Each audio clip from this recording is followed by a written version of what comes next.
Una donna di 79 anni, Concetta Conti, è stata trovata morta nella sua abitazione di via Porcello, nel centro storico di Agrigento.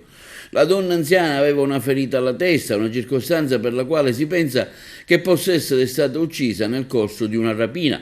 Un sopralluogo è stato immediatamente effettuato dal pubblico ministero Elettra Consoli, dal procuratore aggiunto Salvatore Vella e dal dirigente della squadra mobile di Agrigento Andrea Palermo.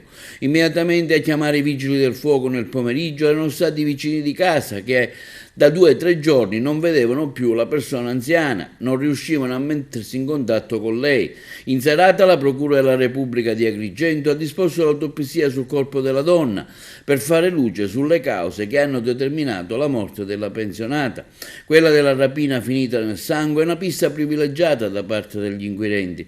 Il procuratore aggiunto Salvatore Vella e il PM Elettra Consoli hanno coordinato sul posto il lavoro della polizia e vogliono accertare con precisione la natura della ferita alla testa della donna. Nell'appartamento a lungo hanno lavorato i poliziotti della Scientifica.